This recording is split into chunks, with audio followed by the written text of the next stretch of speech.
देखिए, आज शिक्षक सक्षमता परीक्षा था और सरकार ने मामूली परीक्षा कहकर बीपीएससी के परीक्षा में बैठा दिया है। क्वेश्चन का लेवल देखिएगा तो ये शिक्षक सक्षमता यानी नियोजित शिक्षकों के लिए ऐसा क्वेश्चन नहीं पूछा जाना चाहिए था। थोड़ा डीपली क्वेश्चन पूछा गया है और जो भी नियोजित शिक्षक थे, जो लोग जो है सक्षमता परीक्षा की तैयारी कर रहे थे, वो लोग जो था नॉर्मल क्वेश्चन पढ़ रहे थे, क्योंकि सरकार भी कही थी कि मामूली क्वेश्चन जो है शिक्षक सक्षमता परीक्षा में पूछे जाएंगे। लेकिन बीपीएससी लेवल का जो क्वेश्चन है पूछा गया है। पूरा क्वेश्चन आपको बताने वाले हैं, टीचर रिव्यू देने वाले हैं कि क्या कैसे क्वेश्चन पूछे गए थे। देखिए, ये जितने भी क्वेश्चन जिस भी टॉपिक से पूछे गए थे वो सभी क्वेश्चन को मैंने क्या किया है कि पेन से लिख लिया है। जिनका भी एग्ज़ाम था उनसे मैंने बात किया और आज मैं खुद कह रहा हूँ कि मैं आज एग्ज़ाम सेंटर पर ही था और उनसे बातचीत में जो उन्होंने बताया उसी को आपको इस वीडियो में बताने वाले हैं। तो घबराइए नहीं, अगर आपका सक्षमता परीक्षा है आने वाले दिनों में तो आप घबराए नहीं, थोड़ा सा पढ़िए, आपका सक्षमता परीक्षा निकल जाएगा। समझे कि नहीं। सबसे पहले ये देखिए, सक्षमता परीक्षा 2024। सबसे पहले क्वेश्चन जो पूछा गया था, क्रांति से संबंधित क्वेश्चन पूछा गया था। समझे कि नहीं। सक्षमता परीक्षा में आज के क्रांति से संबंधित क्वेश्चन पूछा गया था। जैसे आपका गुलाबी क्रांति हो गया कि गुलाबी क्रांति किससे संबंधित है, तो गुलाबी क्रांति आप सभी जानते हैं झींगा उत्पादन से संबंधित है। गुलाबी क्रांति किससे संबंधित है, झींगा उत्पादन से। श्वेत क्रांति किससे संबंधित है, तो दूध उत्पादन से संबंधित है, दुग्ध उत्पादन से संबंधित है। भारत में इसके जन्मदाता जो है वर्गीज कुरियन है। क्वेश्चन ये भी पूछा गया था कि हरित क्रांति किससे संबंधित है, तो हरित क्रांति किससे संबंधित है, गेहूं उत्पादन से संबंधित है। और एमएस स्वामीनाथन जो है इसके भारत में जनक हैं। भारत में जनक जो हैं हरित क्रांति के एमएस स्वामीनाथन हैं और हरित क्रांति जो है गेहूं से संबंधित है। हर तो क्रांति से संबंधित क्वेश्चन पूछा गया था। अगर आपका सक्षमता परीक्षा आज था और आप इस वीडियो को देख रहे हैं तो कमेंट बॉक्स में आप जरूर बताइएगा कि जी यही क्वेश्चन पूछा गया था। और जिनका भी आने वाले दिनों में एग्जाम है वो लोग वीडियो को लास्ट तक देखेंगे। और अभी तक आप चैनल को सब्सक्राइब नहीं किए हैं तो चैनल को सब्सक्राइब कीजिए। सभी क्वेश्चन वही पूछा गया है जो हम पढ़ाए थे। चैनल को सब्सक्राइब जरूर कर लीजिएगा। तो देखिए, क्रांति से संबंधित हो गया, हरित क्रांति हो गया दूध उत्पादन से, हरित क्रांति गेहूं उत्पादन से, श्वेत क्रांति आपका दूध उत्पादन से और गुलाबी क्रांति झींगा उत्पादन से। पीली क्रांति भी देख लीजिएगा। हिंदी ग्रामर की बात करें तो उपसर्ग और प्रत्यय से संबंधित क्वेश्चन पूछा जा रहा है। हिंदी ग्रामर में उपसर्ग और प्रत्यय से क्वेश्चन पूछा जा रहा है, तो उपसर्ग और प्रत्यय जरूर देख लीजिएगा। गद्यांश से 2 गद्यांश थे। गद्यांश का मतलब 10 लाइन का पैराग्राफ दे दिया जाता है, 10 लाइन का, और उससे संबंधित 2-3 क्वेश्चन पूछा जाता है। तो प्रत्येक गद्यांश से जो थे वो 3-3 क्वेश्चन थे, यानी एक गद्यांश से 3 क्वेश्चन और एक गद्यांश से 3 क्वेश्चन। तो गद्यांश 2 थे और टोटल क्वेश्चन 6 थे। तो गद्यांश जिनको तो पढ़ना रहता है और उसका आंसर देना रहता है, तो गद्यांश जो है ये गद्यांश पर थोड़ा ज़्यादा फोकस कीजिएगा क्योंकि इसमें गलती होने का चांस नहीं रहेगा। समास से प्रश्न पूछा गया था, शायद रात और दिन का समास पूछा गया था। रात और दिन का समास पूछा गया था कि कौन सा समास है, रात और दिन कौन सा समास है, द्वंद्व समास है, द्विगु समास है, बहुब्रीहि समास है। ये क्वेश्चन पूछा गया था समास से हिंदी में। एक क्वेश्चन पूछा गया था कि 1947 के समय दिल्ली में कौन नहीं थे। तो ये क्वेश्चन में बहुत सारे जो शिक्षक थे वो कंफ्यूज हो गए हैं।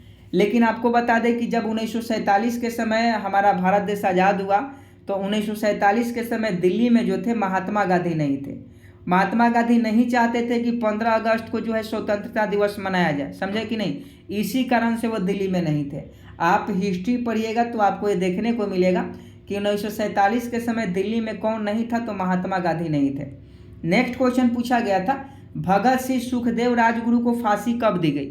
ये क्वेश्चन पूछा गया था, भगत सिंह सुखदेव राजगुरु को फांसी कब दी गई, ये क्वेश्चन पूछा गया था। सभी क्वेश्चन मेमोरी बेस्ड है, जिनका एग्जाम था उन्होंने ही बताया है ये सभी क्वेश्चन। तो 23 मार्च को, आने वाले 23 मार्च को ही भगत सिंह सुखदेव राजगुरु को फांसी दिया गया था। एक क्वेश्चन पूछा गया था कि मैला आंचल के लेखक कौन है। हिंदी का क्वेश्चन था, मैला आंचल के लेखक कौन है, तो फणीश्वरनाथ रेणु है। मैला आंचल के लेखक कौन है, फणीश्वरनाथ रेणु है। याद रखिएगा। गोदान का याद रखिएगा, गोदान के रचयिता कौन है, ये भी क्वेश्चन पूछा जा सकता है, गोदान के। तो मुंशी प्रेमचंद्र है, समझे कि नहीं। तो गोदान का भी याद रखिएगा। और मैला आंचल के लेखक कौन है, फणीश्वरनाथ रेणु है। ये क्वेश्चन पूछा गया था। जनवरी से दिसंबर तक के करंट अफेयर्स पर आप थोड़ा सा ध्यान दे दीजिएगा, क्योंकि जनवरी से अधिकतर जो करंट अफेयर्स है जनवरी से पूछा गया था। और बिहार जीके जीएस से भी क्वेश्चन पूछा गया था। तो बिहार जीके जीएस वाला वीडियो आप देख लीजिएगा, क्लास देख लीजिएगा। और भी कुछ क्वेश्चन पूछा गया था जो अलग अलग शिक्षकों के द्वारा बताया गया, आप देख लीजिए। एक क्वेश्चन पूछा गया था कि विश्व का सबसे बड़ा महाद्वीप कौन सा है। विश्व का सबसे बड़ा महाद्वीप, तो आप सभी जानते हैं एशिया महाद्वीप विश्व का सबसे बड़ा महाद्वीप है। विश्व का सबसे बड़ा महाद्वीप कौन सा है, एशिया महाद्वीप है। तो एशिया महाद्वीप आपका सही जवाब हो जाएगा। एक क्वेश्चन पूछा गया था कि विश्व का सबसे छोटा महाद्वीप, तो देखिए ये क्वेश्चन नहीं पूछा गया था, इस दोनों में से एक ही क्वेश्चन पूछा गया था। तो याद रखिएगा, आने वाले जिस भी शिफ्ट के हैं तो आप याद रखिएगा, सबसे छोटा ऑस्ट्रेलिया हो जाएगा और सबसे बड़ा जो है एशिया हो जाएगा। नेक्स्ट क्वेश्चन देखिए, भारत में प्रथम विद्युत रेल कब चली थी, तो 1925 ईस्वी में चली थी, ये भी याद रखिएगा। अगला क्वेश्चन पूछा गया था कि भारत का प्रथम गवर्नर जनरल कौन था। ये क्वेश्चन शिक्षक सक्षमता परीक्षा में पूछा गया था। और आने वाले दिनों में अगर आपका सक्षमता परीक्षा है तो आप जो है नीचे लाल बटन में लिखा होगा चैनल सब्सक्राइब का बटन दिख रहा होगा, आप चैनल को सब्सक्राइब कर लीजिए, क्योंकि जो सिलेबस के अकॉर्डिंग, जिस एग्जाम पैटर्न के अकॉर्डिंग सक्षमता परीक्षा में क्वेश्चन पूछे गए हैं उसी के अकॉर्डिंग हम शाम को भी क्लास लाएंगे, तो आप चैनल को सब्सक्राइब जरूर कर लीजिएगा। और भारत का प्रथम गवर्नर जनरल विलियम बेंटिक था। नेक्स्ट पूछा था स्वतंत्र भारत के प्रथम राष्ट्रपति कौन थे, तो आप सभी जानते हैं डॉक्टर राजेंद्र प्रसाद। स्वतंत्र भारत के प्रथम राष्ट्रपति डॉक्टर राजेंद्र प्रसाद थे। नेक्स्ट क्वेश्चन पूछा था मैथ में कि शून्य की खोज किसने की। शून्य की खोज किसने की, ये क्वेश्चन मैथ में पूछा था कि शून्य की खोज किसने की, तो आर्यभट्ट नामक वैज्ञानिक ने की। शून्य की खोज किसने की, आर्यभट्ट नामक वैज्ञानिक ने की। हिंदी भाषा की लिपि कौन सी होती है, तो आप सभी जानते हैं देवनागरी होती है। ये हिंदी में क्वेश्चन पूछा गया था कि हिंदी भाषा की लिपि कौन है, देवनागरी है। एक क्वेश्चन पूछा गया था चंद्रमा पर कदम रखने वाले प्रथम व्यक्ति कौन थे, ये भी क्वेश्चन पूछा गया था। और आपको बता दें सक्षमता परीक्षा की तैयारी कर रहे हैं तो आप चैनल को सब्सक्राइब कर लीजिएगा। जितने भी हमारे नियोजित शिक्षकगण हैं, साथी हैं, वो सभी चैनल को सब्सक्राइब कर लीजिएगा। और आपका एग्जाम आने वाले दिनों में है तो आप थोड़ा सा ध्यान दीजिए, पढ़िए, आपका एग्जाम क्लियर हो जाएगा। पहले ही आप टेंशन ले लीजिएगा तो फिर आपका एग्जाम क्लियर नहीं होगा। हालांकि सरकार जो है मामूली परीक्षा कहकर बीपीएससी के एग्जाम में बैठा दिया है, ऐसा लग रहा है।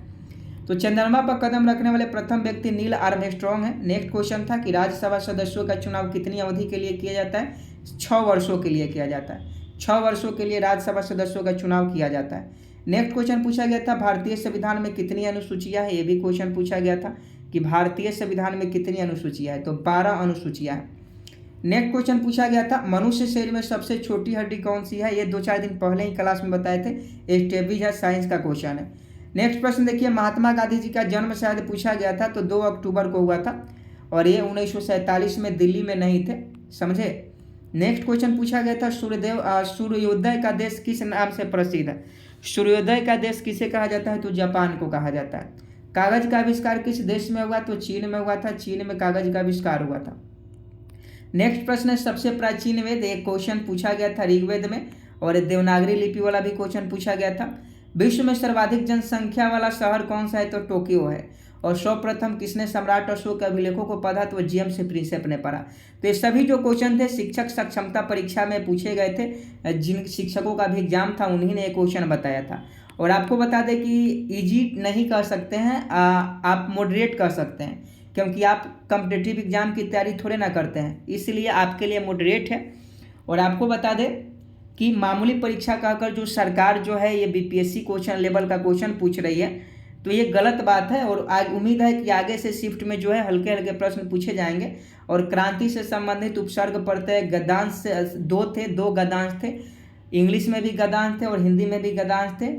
हिंदी में 2 थे और इंग्लिश में 1-2 होंगे ही, इंग्लिश का पता नहीं, लेकिन हिंदी में 2 गद्यांश थे। गद्यांश का मतलब होता है पैराग्राफ दिया रहता है उसको पढ़कर, और 1-2-3 क्वेश्चन थे, तीनों क्वेश्चन का आंसर देना था, समझे कि नहीं। तो ये सभी क्वेश्चन जो थे आपके सक्षमता परीक्षा के में आज पूछे गए थे। और उम्मीद है कि आप सभी जो है इस क्वेश्चन को ध्यान से देखे होंगे। और आने वाले जिनका भी एग्जाम है उनसे रिक्वेस्ट है सक्षमता परीक्षा के लिए चैनल को सब्सक्राइब कर लीजिएगा, क्योंकि हर पल का अपडेट आपको देते रहेंगे। जय हिंद, जय भारत।